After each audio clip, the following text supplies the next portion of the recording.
My. This episode, like much of the country, is cold as ice. Not to worry, my dearest friends and fellow Americans. We're going to heat it up. The Joe Rossano Show is next.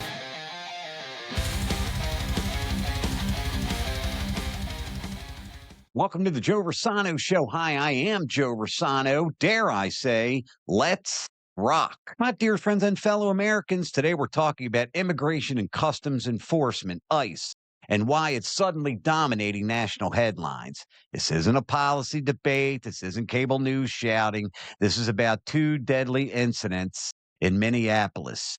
Intense public backlash and serious questions now being asked about federal enforcement tactics. In early January, two separate fatal shootings involving immigration agents occurred in Minneapolis. Both incidents are now under investigation. Both have sparked protest, and both have pushed ICE directly into the center of the national conversation about accountability, use of force, and federal authority. The first incident occurred on January the 7th. A woman named Renee Good, described in reports as a legal observer during an ICE operation, was shot and killed. According to public reporting, federal authorities say the agent involved acted during an enforcement action. Independent groups and witnesses have raised questions about how and why force was used in the first place.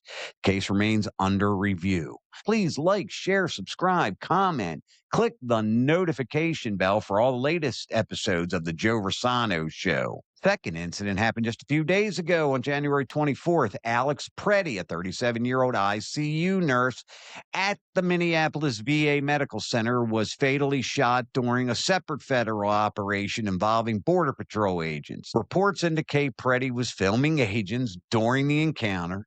Authorities say the situation escalated rapidly. Witnesses and bystander video circulating online have fueled intense public reaction. In both cases, federal officials have stated investigations are ongoing. There's a surprise, and have not released full details. There's another surprise.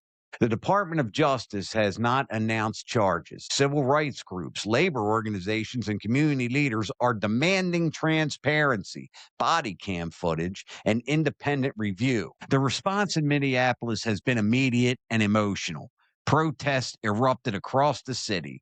Demonstrators gathered outside federal buildings and City Hall. The AFL-CIO and other labor groups have publicly called for ICE to suspend operations in Minneapolis pending investigation. Activists argue federal agents are operating with too much force and too little accountability. Minnesota Governor Tim Walz weighed in, calling for a review of federal enforcement tactics, urging de-escalation.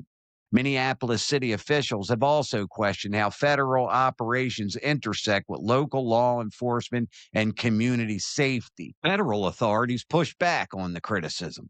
ICE and Border Patrol maintain that agents operate under strict rules of engagement and face dangerous situations every single day. They argue that filming, interference, and crowd escalation can quickly turn volatile, placing agents and civilians at risk. Legally, this is complicated. Federal agents often have protections when acting within the scope of their duties. State prosecution is rare. Federal civil rights investigations are possible, but historically uncommon. That legal reality fuels frustration among critics who say accountability is uneven. This moment taps into a much larger debate about immigration enforcement in America. Supporters of ICE say enforcement is necessary to uphold the law and protect the borders, and also state that if former President Biden and recognized border czar, former President Kamala Harris, had done a better job securing the border, none of this would be necessary. Critics say tactics have become too aggressive and too disconnected from the communities affected. What makes Minneapolis different is timing. These incidents are happening during heightened national tension over immigration, border security, and federal authority. Every detail, every video clip, every statement is being scrutinized in real time. To be clear, investigations are ongoing, facts are still emerging, but the political and cultural impact is already here. Trust between communities and federal agencies has taken another hit, and pressure is building for answers, reforms, or both. This isn't about picking sides, it's about understanding what happened, what is being alleged, and what comes next. Because how this is handled will shape how immigration enforcement is viewed across the country moving forward.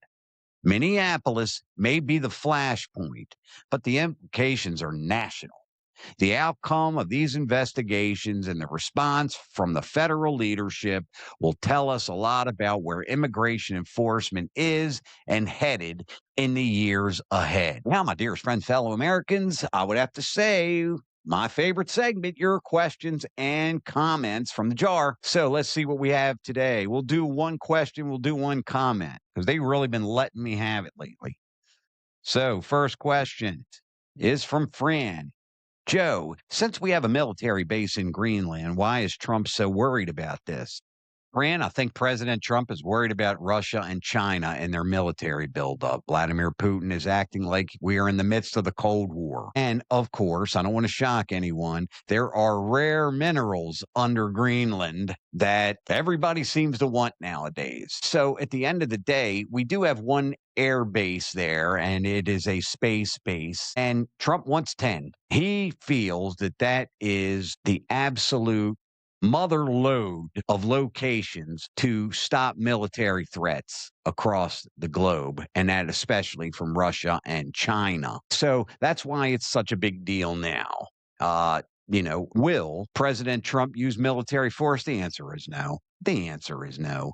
But, and I hope I'm not the only one surprised about this, he makes these outrageous claims and says all of these outrageous things because he wants a negotiation. That's just how the gentleman operates. Next, this from Jason. This whole Greenland thing is going to cause a lot of problems for us. Well, you bet if he uses military force, yes, it's going to cause a lot of problems for us. It's going to be condemned all over the world. Condemned, and not only by our enemies, but by our allies. And the UN is certainly going to call an emergency meeting. There's no question about that. So, again, and I must add, our very own government in Congress is definitely going to speak out against this, and that's going to be on both sides of the aisle. So you're not going to see military action. But Donald Trump does not seem to be leaving this whole Greenland thing alone. I think he wants it, and I think he's going to do everything that he can to get it. Chinese are opening up shipping lanes and making purchases in that region, and there are highly sophisticated Russian submarines in that region. So is President Trump wrong? Honestly, if you're an American citizen, I would say probably not. It is a flashpoint for possibly future military operations and certainly defense measures. As always, my dear friends and fellow Americans, we do appreciate you take some time to hang out with your pal Joe Rossano here on the Joe Rossano Show.